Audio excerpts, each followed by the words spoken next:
გიფიქრია იმაზე, რომ ყოველი მეათე ლარი, რომელსაც მაღაზიაში ხარჯავ, ვიღაცამ ნეაპოლში, ბრუკლინში, სალონიკში და კიდევ შენგან ათასობით კილომეტრით დაშორებულ სხვა ქალაქში გამოიმუშაო. იცი რას ნიშნავს ეს, რომ ჩვენი მთლიანი შიდა პროდუქტის 1/10-ზე მეტი ემიგრანტების გამოგზავნილი თანხაა. ძიმე, ინტენსიური მუშაობით ნაშოვნი ფული. შენ ფიქრობ, ემიგრანტები მხოლოდ თავიანთ ოჯახებს არჩენენ? ცდები, ეს ფული არ ჩერდება ბანკში. ის მიდის ბაზარში, აფთიაქში, კომუნალურ გადასახადებში და რაც მთავარია, უძრავ ქონებაში. გამოდის, ეს ფული აცოცხლებს ეკონომიკას. გაცოცხლებს შენ. დაფიქრდი. 2025 წელს ამერიკის შეერთებული შტატებიდან საქართველოში $680 მილიონ მეტი შემოვიდა. ეს 19%-იანი ზრდა 2024 წელთან შედარებით. ამ რეკორდული მაჩვენებლით ამერიკის შეერთებულმა შტატებმა ფულადი გზავნილების კუთხით პირველ ადგილზე გადაინაცვლა. აქამდე ამ ადგილს რუსეთი იკავებდა. მეორე ადგილზეა იტალია, საიდანაც საქართველოს €600 მილიონ მეტი შემოუვიდა. ანუ გზავნილების რაოდენობა თითქმის 10%-ით გაიზარდა. ასევე რეკორდული ზრდაა ესპანეთიდან და გერმანიიდან. სამეულში რჩება რუსეთი, ფუიეშმაკს. თუმცა აქედან შემოსული გზავნილები 2025 წელს თითქმის 14%-ით შემცირდა შარშანდელთან შედარებით.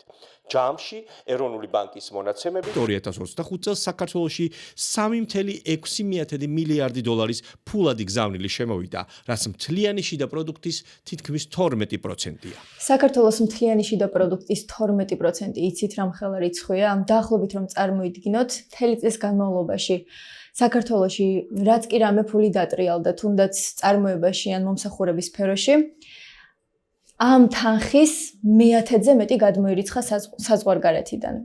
ეს არის დაახლოებით $3.9 მილიარდი და რომ წარმოვიდგინოთ, საქართველოს მოსახლეობის თითოეულ ადამიანს შეხვდებოდა ალბათ $1000-მდე, რომ გავანაწილოთ. $3.9 მილიარდი არის თითქმის 10 მილიარდი ლარი და ჩავთვალოთ, რომ დიდწილად ამაზე დგას ლარის კურსი და დიდწილად ამის დამსახურება არის, რომ მაღაზიაში ვყიდულობთ პროდუქტებს და ზოგადად ეკონომიკა გვაქვს. ფულადი გზავნილების მაჩვენებლით საქართველო ერთგულ მოსახლეზე მსოფლიოში არის მე-12 ადგილზე. რისი მაჩვენებელია ეს? მოგესალმებით, დიდი მადლობა მოწვევისთვის. ჩათვალეთ, რომ ეს ფული აცოცხლებს ეკონომიკას, მნიშვნელოვნად ბევრი ოჯახის შემოსავალი და არსებობა პირდაპირ არის დამოკიდებული მათ ემიგრანტ წევრზე, რომელიც საზღვარგარეთ არის წასული და მუშაობს. ძალიან მნიშვნელოვანია ეს უვიზო მიმოსვლა, იმიტომ რომ 3-6 თვით მიდის საქართველოს მოქალაქე, მუშაობს ევროკავშირის წევრ ქვეყანაში, იქ შოულობს ფულს და შემდეგ ამ დანაზოგი ჩამოდის და აქ 3-6 თვით ჩერდება და არჩეს ოჯახს ამ ფულით რეალურად და ეს ძალიან მნიშვნელოვანია, რა თქმა უნდა, ბევრი ოჯახისთვის. იცით რა? გამორთეთ მეთქი ჩაწერების დროს ეს ტელეფონები რა ვერ ბოდიში რა ამზარს უნდა ვუპასუხო რა. ალო? რა ქენი დედიკო გამიყვიე? თინადეი და გამარჯობა, ჩაწერაზე ვარ და ცოტა ხანში რომ გადმოგირეკოთ. ხაბიო, აბასაი ლოლუმე დელატივუ. გიორგი, დიახ. მომისმენდებს. ნახე ის ფოტოები და რა ვქნა, ვიყიდო ბინა? თინადეი და მაგაზე კარგი ვიდეო გვაქვს ჩაწერილი, იმ ვიდეოს უყურეთ, ბმული რო ჩაგიგდეთ, ბინებზე, იპოთეკაზე, ყველა პასუხს მოისმენთ და ეს 64-ის არხიც გამოიწერეთ რა YouTube-ზე. ეგ დედიკო უშენოდაც ვყავდა გამოწერილი. ვიყიდო ანუ? იყიდეთ, დაგირეკავთ და გეტყვით მერე ცოტა ხანში ყველაფერს რა. კარგით? კარგი.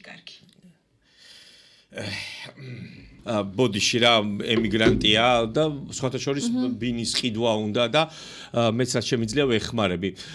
სხვათა შორის ახლა შესაძლებელია რომ თუ მაგალითად ემიგრანტი მუშაობს იტალიაში და აქვს შემოსავალი ევროში, მაშინ შეუძლია რომ ევროში აიღოს აქ სესხი და მათ შორის იპოთეკური სესხიც ისე 750,000 ლარამდე ვისაც არ აქვს უცხოურ ვალუტაში შემოსავალი, ხო?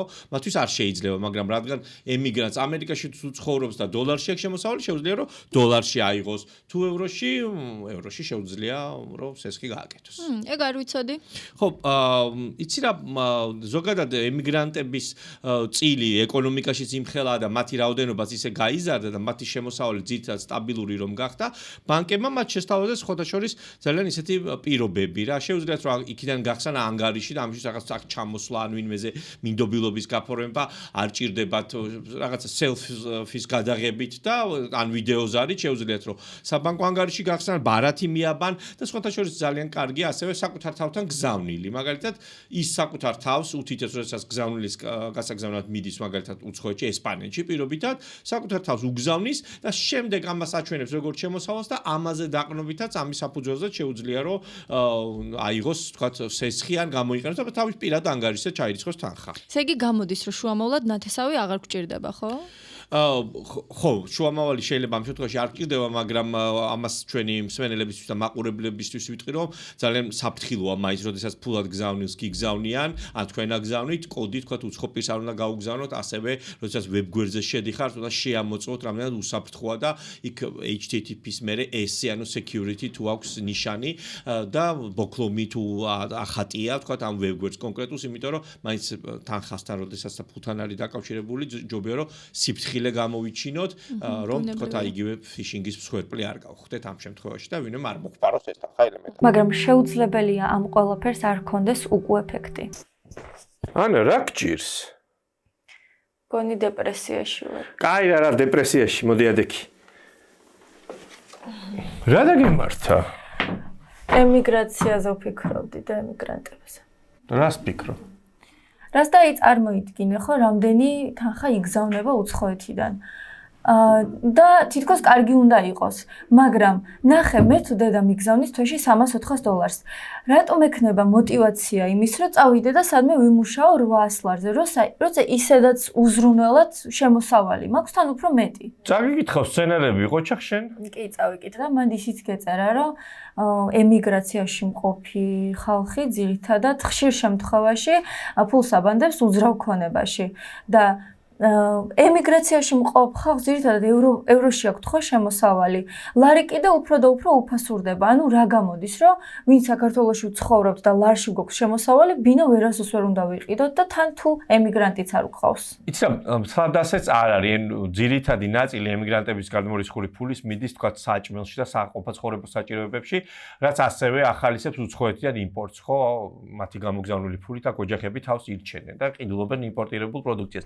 უძრავ ქონებას რაც შეეხება, ბოლო დროს ძალიან გააქტიურდა, ბანკებიც თავაზობენ და მათ შორის აი სესხების ნაწილშიც არის შეთავაზება, რომ თქვა $100,000 ან €100,000 ბინას თუ ნახავ, აქედან 30% უნდა გქონდეს თანხა $30,000 ან €30,000 და ბანკი 70%-ს დაგიმტკიცებს. ანუ $70,000 მოგცემს $100,000 შეფასებულ ბინაში. ეხლა ემიგრანტების უმრავლესობას როგორც წესი რაღაც დანაზოგი აქვს და თან ამ პროცედურის გავლაც მარტივად შეუძლიათ. ერთი ისიც არის, რომ მათი რა თქმა უნდა გაზრდილი მოთხოვნა, როდესაც ემიგრანტები ჩაერთვენ, თქვა აქ უძრავი ქონების შეძენაში, ეს უძრავ ქონებაზე ფასს ზრდის, მაგრამ საბოლოო ჯამში ეკონომიკისთვის, ქვეყნის ეკონომიკისთვის ეს ცუდი არ არის. ხო, რთულია, როდესაც თქვა შეიძლება აქ ახალგაზრდა აქ მუშაობდეს, წვილი იყოს და ვერ ყიდულობდეს უძრავ ქონებას, მაგრამ საბოლოო ჯამში ქვეყნის ეკონომიკისთვის ემიგრანტებს ამ ხრივაც ძალიან დიდი წვლილი აქვს ქვეყნის ეკონომიკაში შეტანილი და კარგია თუ ასე გაგრძელდება მომავალშიც. ეხლა ნახე რა შეა საქმე. ჩვენ თუ ესე ვართ დამოკიდებული გზავნილებზე. იმ ქვეყნებში, საიდანაც აგზავნიან ემიგრანტები ამ თანხებს, კრიზისები რომ შეიქმნას, ეს ხო ჩვენი ქვეყნისთვისაც და ეკონომიკისთვისაც საზიანო იქნება. ძალიან კარგი კითხვაა და ძალიან სწორ საკითხს შეეხე. როდესაც დამოკიდებული ხარ უცხოეთიდან გზავნილზე, იმ ქვეყანაში, საიდანაც ფულს აგზავნიან, მაგალითად, საბერძნეთში იყო 2014 წელს თვალსები კრიზისი, როდესაც აქ იმდეს ვეღარ აგზავნიან, იქიდან რაღაცა გამოგზავნილზე შეზღუდვები იყო და ბანკომატი და ფულის გამოტანაზე და ამან ლარის კურსსაც დაარტყა საქართველოში. ისე როგორც აი რუსეთში ხშირი ეკონომიკური კრიზისია, ხო, ფინანსური 2014-ში იყო, მანამდე იყო, ახლაც თქვა 2022 წლიდან სულ პრობლემებია, ესეც ამცირებს ამ ქვეყნიდან გზავნილებს და ის ოჯახები, რომლებიც დამოკიდებული არიან თავისთავად ამ ქვეყნებიდან გზავნილებზე, მათ შემოსავალი შეუმცირდება და ქვეყნის ეკონომიკასაც პრობლემები ექმნება. ამიტომ ჯობს რომ ქვეყანა არ იყოს დამოკიდებული.